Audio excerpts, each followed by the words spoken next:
So imagine you're plugging a brand new, like, top-of-the-line 4K monitor into your setup. Oh, yeah. Always a good feeling. Right.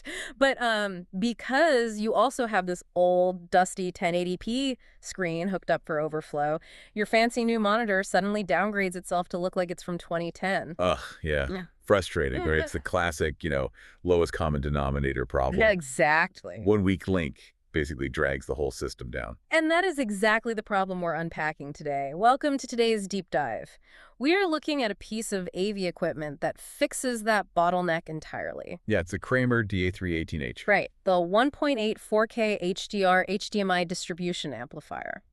Based on a product page we found on HDTVSupply, our mission today is to figure out why this specific piece of gear totally transforms what you might think of as a basic video splitter. Calling this just a splitter completely ignores the heavy processing happening under the hood. Yeah, It's so much more than that. Okay, let's unpack this then. At a physical level, this Kramer unit does take one HDMI input and distribute it to 8 outputs, right? 1 in, 8 out. Right, exactly. But the raw data load is just massive. I mean, we are talking 18 gigabits per second of bandwidth. Which is huge. Yeah, it pushes full 4K resolution at 60 hertz with 4.4.4 color processing. Meaning zero color compression. Yeah. Like every single pixel is getting its own dedicated color data. Wow. Pushing that much uncompressed data to 8 identical screens is hard enough. But, the real world is messy. Right, you almost never actually have 8 identical screens. Exactly. Which brings us to the feature that really stands out here. It's called Smart Output Scaling. Oh, I love this feature. It makes me think of like a brilliant polyglot translator.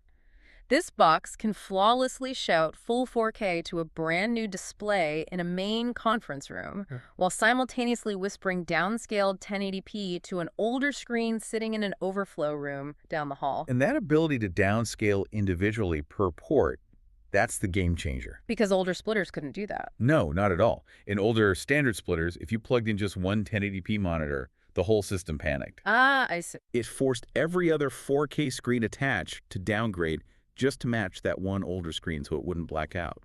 So by scaling ports individually, the Kramer unit just isolates the weak link. The 4K screens stay 4K. Exactly. So, if it's smart enough to juggle different resolutions on the fly, it makes sense that it has to manage the underlying digital protocols too, right? Oh, definitely. The specs highlight intelligent EDID handling, HDCP 2.2 content protection, and independent CEC routing.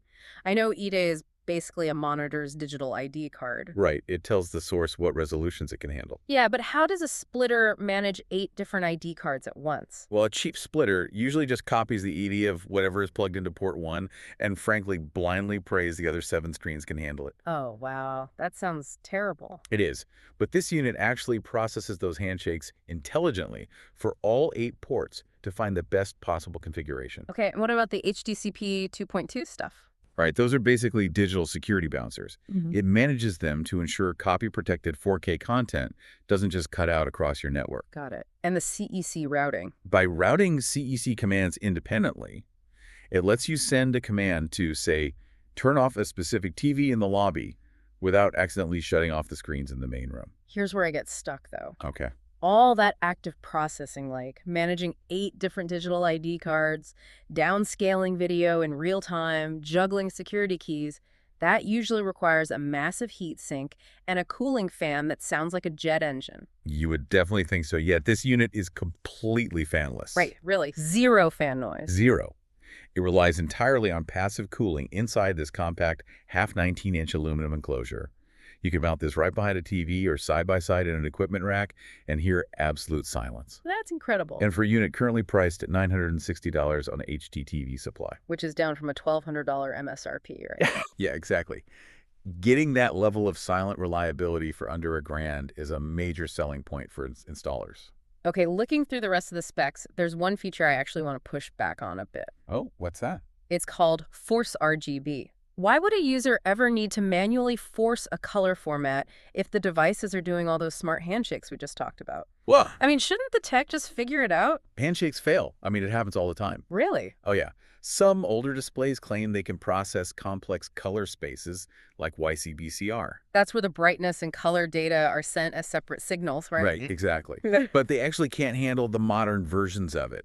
So you end up with like a magenta screen, or just no picture at all. Oh, that's the worst. The Force RGB feature is a manual override. It translates that complex color signal back into standard red, green, blue, forcing a baseline format that practically any monitor on Earth can understand. Oh, so it's actively repairing a communication breakdown between newer and older tech. Yeah, it acts as the ultimate digital diplomat. So what does this all mean for you listening at home? It means that high-end AV distribution isn't just about taking a wire and splitting a signal.